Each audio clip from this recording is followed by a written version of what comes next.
Halo, shalom saudara. Jika ada bagian tubuh kita yang sakit, entah karena lecet, terluka, atau cedera, itu disentuh orang lain, maka kita biasanya akan bereaksi begitu sensitif. Bisa-bisa begitu orang mau menyentuh, dia tidak tahu bagian itu sakit, belum kesentuh, kita sudah melompat kaget.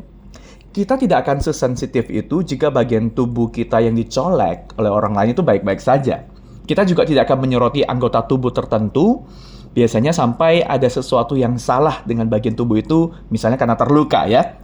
Kita juga nggak akan tiba-tiba ngomong, wah kakiku hari ini sungguh luar biasa. Kalau selama ini kaki kita baik-baik saja, bukan baru dioperasi atau baru sembuh dari sakit. Saudara, bagian tubuh yang terlukalah yang selalu menuntut perhatian ekstra. Dan serupa dengan sensitivitas tubuh yang luka atau cedera, demikian pula hati kita. Renungan kita hari ini dari Amsal 19 ayat 11. Akal budi membuat seseorang panjang sabar, dan orang itu dipuji karena memaafkan pelanggaran. Saudara, kata Ibrani untuk panjang sabar di sini berarti wajah yang rileks, yang tenang, bukan yang geram dan jengkel karena terpancing kemarahan. Saudara, apakah saudara adalah orang yang panjang sabar?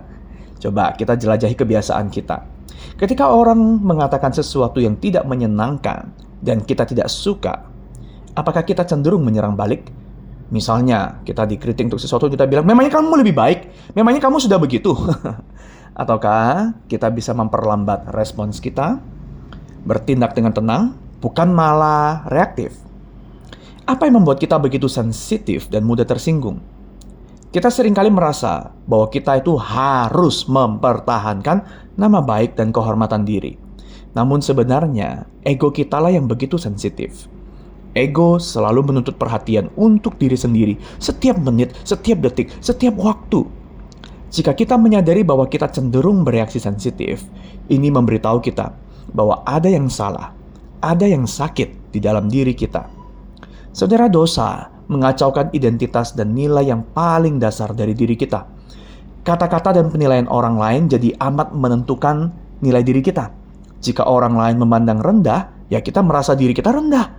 Jika orang lain memuji, kita merasa aku hebat dan aku tinggi. Kita jadinya terombang-ambing dengan apa kata orang. Ini adalah identitas yang sudah rusak. Saudara, karenanya kita memerlukan anugerah yang menyelamatkan dan memulihkan nilai diri kita. Kemuliaan dan kehormatan yang sejati itu adalah gambar dan kasih Allah dalam diri kita. Ingat selalu bagaimana Tuhan menilai diri saudara dan saya, hingga Ia memberikan kasih yang mengorbankan dirinya sendiri demi kita. Jika kita menyadari bahwa kemuliaan dan kehormatan yang sejati tidak akan membuat kita begitu sensitif, kita justru akan membiarkan gangguan dan kejengkelan, tanda kutip kecil ya, kita akan biarkan itu berlalu, bukan malah sedikit-sedikit membalas dan menyerang balik. Yang memancar keluar adalah gambar dan kasih Kristus. Inilah kehormatan dan kemuliaan yang sejati. Dan kita melihat kesabaran Yesus ya.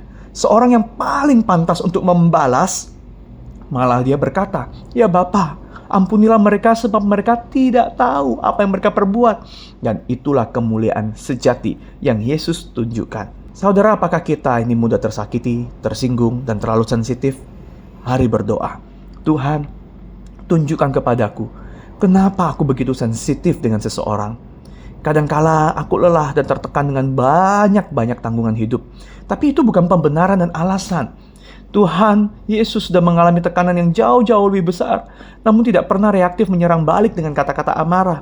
Tuhan, biar kekaguman kami pada kesabaran-Mu menolong agar kesabaran itu juga tumbuh dalam diri kami.